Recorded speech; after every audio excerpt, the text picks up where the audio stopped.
प्रभु यीशु के महान और सामर्थी नाम में आप सबों को जय मसीह की। मैं हूं अरविंद हरिद्वार से।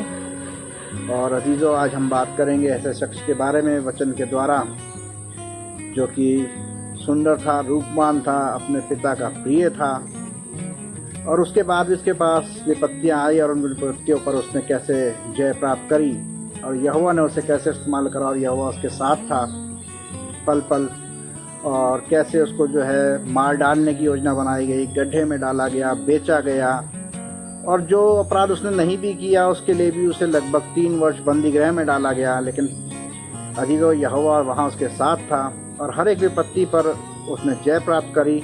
बल्कि जो विपत्तियाँ उसके पास आई, जय तो प्राप्त करी बल्कि उसके लिए तो सफलता का कारण बनती चली गई। और जिन लोगों के बीच वो पहुँचा और वहाँ उन सब के लिए उसने भलाई का काम किया, और जब यहोवा उसके साथ था तो निरंतर उन लोगों के साथ तरक्की होती रही। उन लोगों ने जाना कि ये एक निश्चय ही धर्मी पुरुष है क्योंकि यहोवा इसके साथ रहता है। और जिस राज्य में, जिस देश में उसे बंदी गृह में डाला गया और आगे जाके वो उसी देश का अधिकारी बन गया। अजीजों, आप सही समझ रहे हैं, मैं बात कर रहा हूँ यूसुफ की। अजीजों, यूसुफ की स्टोरी, यूसुफ की जो कहानी है और उसका जो जीवन है वो हमें बहुत मोटिवेट करता है और बहुत इंस्पिरेशनल है कि किस तरह उसने कभी भी यहोवा का साथ नहीं छोड़ा। यहोवा की नज़र में उसने कोई भी अपराध नहीं किया, जबकि वो ऐसी स्थितियों में आया, ऐसी परिस्थिति में पड़ा जहाँ वो अपराध कर सकता था, लेकिन वो परमेश्वर की नज़र में अपराधी नहीं बनना चाहता था। उसने वचन में कहा भी है एक जगह पर कि मैं परमेश्वर के विरुद्ध अपराध क्यों करूं, और परमेश्वर ने उसे संभाला और निरंतर उसने तरक्की करी और वो बाद में मिस्र देश का सबसे उच्च अधिकारी बना। और आप जानते हैं कि वहाँ पे 7 साल अकाल आया, और अकाल के समय में पृथ्वी पर जब सब जगह अकाल था, उसने ही सब जगह अन्न पहुँचाया और लोगों ने उससे अन्न खरीदा। और ये कहानी यूसुफ की है, आप इसे ध्यान से सुने और जाने कि यूसुफ के जीवन में क्या क्या घटा और कैसे यहोवा ने उसका साथ दिया। और हमारे जीवनों में भी जो उतार चढ़ाव आते हैं, उसमें जब हम भटकने लगते हैं, हम कमज़ोर पड़ने लगते हैं, तो यूसुफ की स्टोरी हमें इस बात के लिए मोटिवेट करती है कि हारना नहीं है और परमेश्वर को पुकारना है। और जो भी कुछ है वो परमेश्वर की ओर से है, जो योजना उसने बनाई है वो उसकी ओर से है। जहाँ हम हैं, किसी भी स्थिति परिस्थिति में परमेश्वर हमें निकालेगा और निरंतर हमें सफलता देगा जब हम परमेश्वर के साथ बने रहेंगे और उसके सामने उसके लिए कोई अपराध नहीं करेंगे और उसके साथ बने रहते हैं। आइए देखते हैं उत्पत्ति की पुस्तक और 37वें अध्याय में जो यूसुफ की कहानी है। यूसुफ जो था वो याकूब का पुत्र था, और याकूब जो था वो इज़ाक का पुत्र था, और इज़ाक जो था वो अब्राहम का पुत्र था। यानी अब्राहम और सारे की संतान इज़ाक और रिबका की संतान। रिबका के जुड़वा बच्चे थे, 2 बच्चे, याकूब और एसाव, जिसमें एसाव बड़ा था और याकूब छोटा। याकूब का विवाह राहेल से हुआ और राहेल का पुत्र हुआ यूसुफ, और उसके बाद बिन्यामीन यानी बेंजामिन। आइए देखते हैं कि यूसुफ के जीवन में कैसे कैसे और क्या क्या घटनाएं हुई।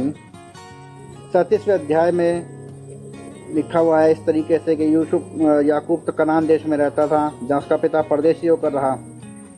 यूसुफ जब 17 वर्ष का था तब अपने भाइयों के साथ, अर्थात अपनी पिता की पत्नियों जिल्पा और बिल्हा के पुत्रों के साथ भेड़ बकरियां चराया करता था, और उनकी बुराइयों का जो भी वर्णन होता था वो अपने पिता को सुनाया करता था। और जब वो इस कार्य में था तब यूसुफ 17 वर्ष का था।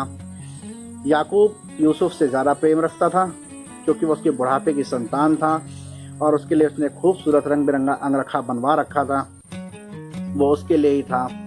और वो उसके बुढ़ापे की संतान होने के कारण जो उससे वो अति प्रेम रखता था, और ये प्रेम जो पिता का प्रेम उसके लिए था और वो यूसुफ के लिए जो था मुश्किलों का कारण बन गया। कैसे, आप वचन में आगे पढ़ सकते हैं। इसमें लिखा हुआ है कि यूसुफ को जो पिता की तरफ से अत्यंत प्रेम मिलता था, जिसके कारण उस याकूब के जो अन्य पुत्र थे वो यूसुफ से ईर्ष्या करने लगे और जलन रखने लगे, और वो इस कोशिश में रहते थे किसी तरह से छुटकारा मिल जाए, इसे हम मार दें, गड्ढे में डाल दें और इसको यहाँ से हटा दें। वो इसी तरीके के षड्यंत्र, इस तरीके की गलत योजनाएं बनाया करते थे। और एक बार यूसुफ जब अपने भाइयों के पीछे जब भाई भेड़ बकरी चराने निकले हुए थे, उनके पीछे पहुंच जाता है, तो उसको देख के कहते हैं कि वो आ गया है देखो, और क्यों ना आज हम इसे मार डालें और ख़त्म करें। लेकिन रूबेन जो याकूब का सबसे बड़ा बेटा था, उसके ऊपर परमेश्वर ने काम करा और उसने बोला कि वह हम उसे जान से तो ना मारें। और ये देखें 37वें अध्याय में जब रूबेन से उसकी बात हुई तो रूबेन ने उसे कैसे बचाया।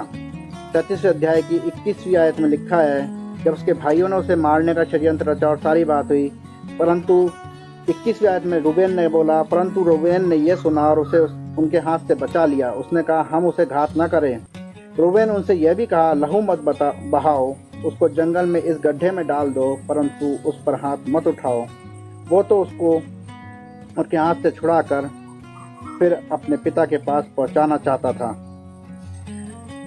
रूबेन उसे बचाना चाहता था, वचन में लिखा है पिता के पास पहुंचाना चाहता था, लेकिन वो उसे ढा करते थे, उसे मारना चाहते थे। तो जब उसे गड्ढे में डाल दिया, वो एक सूखा गड्ढा था जिसमें जल नहीं था, और उसका रंग बिरंगा अंगरखा उन्होंने उतार लिया। आगे देखिए क्या होता है। उसके बाद जब वो उस गड्ढे में था तो यहूदा के मन में परमेश्वर आया और यहूदा ने उससे कहा कि हम उसे मारे ना। और क्या बोलता है 26वीं आयत में, 37वें अध्याय की 26वीं आयत में, तब यहूदा ने अपने भाइयों से कहा, अपने भाई को घात करने और उसका खून छिपाने से हमें क्या लाभ होगा। आओ हम उसे इश्माइलियों के हाथ बेच डालें और अपना हाथ उस पर ना उठाएं, क्योंकि वह हमारा भाई और हमारा ही हाड़ मांस है। और उसके भाइयों ने उसकी बात मान ली। यहाँ पर भी परमेश्वर ने यूसुफ को बचाया और यहूदा के जरिए उसको बचा लिया, और उसने भाइयों को बोला कि उसे हम ना मारे, वो हमारे हड्डी में का हड्डी और हमारे मांस में का मांस है, तो क्यों ना हम उसे इश्माइलियों के हाथ बेच डालें। वो इस सोच से उसने बोला कि अगर इसे यहाँ ही रहेगा तो ये निश्चय ही मर जाएगा, कोई जंगली जानवर इसको मार खा जाएगा, लेकिन अगर वो इश्माइलियों के हाथ बेचा जाएगा तो वो कम से कम जीवित तो रहेगा। इसलिए उसने वहाँ उसे बचाया। और जब उसके बाद तब कुछ मिधानी व्यापारी उधर से निकले, अतः उन्होंने उसको गड्ढे में से खींचकर बाहर निकाला और चांदी के 20 शकेल में इश्माइलियों के हाथ बेच डाला। इस प्रकार वे यूसुफ को मिस्र ले गए। इस प्रकार यूसुफ जो था वो मिस्र में पहुंच गया और मिस्र जो उनके द्वारा पहुंचाया गया। परंतु उस समय रूबेन वहां ना था। जब रूबेन लौट कर आया तब उन्होंने उससे बताया कि ऐसा ऐसा हो गया, और उन्होंने एक बकरा मार करके उसका रंग बिरंगा अंगरखा जो उतार लिया था उससे खून में सना के उसको दे दिया और अपने पिता को सुनाया। और याकूब ने अपने सारे कपड़े फाड़ डाले और बोला कि अपने बेटे के कारण, अपने पुत्र के कारण तो मैं तो जो हूँ अधोलोक में उतर जाऊंगा। लेकिन उन्होंने उसे समझाया, लेकिन उसने किसी की बात नहीं मानी। और फिर अंत में इसमें आगे देखते हैं 36वीं आयत में, इस बीच उद्यमियों ने यूसुफ को मिस्र में ले जाकर पोतीपर नामक फिरौन के एक हाकिम के हाथ जो अंगरक्षकों का प्रधान था बेच डाला।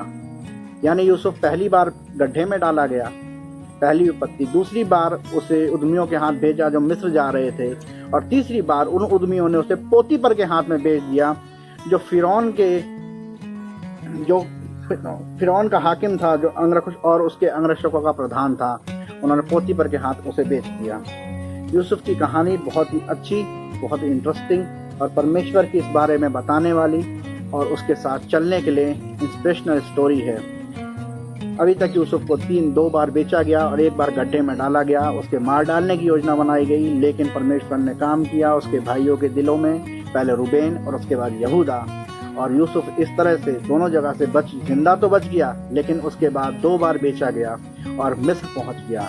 आगे की कहानी मेरे अजीजों, आगे की जो भी कहानी है हम अगली बार हम आपसे दोबारा शेयर करेंगे। तब तक आप 39वें अध्याय को पढ़ सकते हैं, जिसमें यूसुफ के साथ जो आगे की घटनाएं घटी। जब उसे व्यभिचार के लिए उकसाया गया, उसने उसके लिए मना करा, परमेश्वर की नज़र में उसने अपराध नहीं किया। बहुत अच्छा जवाब वहाँ पर मिलेगा आपको जो उसने पोतीपर की वाइफ को दिया। और उसके बाद उसे बंदी गृह में डाला गया, और बंदी गृह में डालने के बाद भी उसके साथ क्या हुआ और किस तरह वो बंदी गृह से बाहर आया, वो सारा आप 39वें अध्याय में आपको पढ़ने के लिए मिल जाएगा। और 39वें अध्याय की एक खूबसूरती और है, इसमें 4 बार बताया गया है कि यहोवा यूसुफ के साथ था। मेरे अजीजों, हम निरंतर परमेश्वर के साथ बने रहें, उसकी नज़र में कोई अपराध ना करें। विपत्तियाँ आएंगी, परेशानियाँ आएंगी, दिक्कतें आएंगी, लेकिन झुकेंगे नहीं। जब हम परमेश्वर के साथ बने रहेंगे, स्ट्रांगली उससे प्रार्थना करेंगे, उसकी नज़र में कोई अपराध नहीं करेंगे, शैतान के भरमावे में नहीं आएंगे और उसके साथ मिलकर चलेंगे और कहेंगे कि नहीं, मैं उस परमेश्वर को क्या जवाब दूंगा। और इस सोच से हम चलेंगे तो परमेश्वर आपको निश्चय ही संभालेगा, हर एक दुख मुसीबत से बाहर निकालेगा। और आपको जिस तरह यूसुफ को उसने सफलता दी और हर जगह वो सफल ही होता चला गया, उसी तरह वो भी आपके जीवन में सफलता ही सफलता देगा और आपको बहुतायत से आशीष करेगा। आप परमेश्वर के साथ बने रहें, निरंतर प्रार्थना करें और वचन को पढ़ते रहें। दोबारा मुलाकात होगी, तब तक के लिए आमीन। जय मसीह की।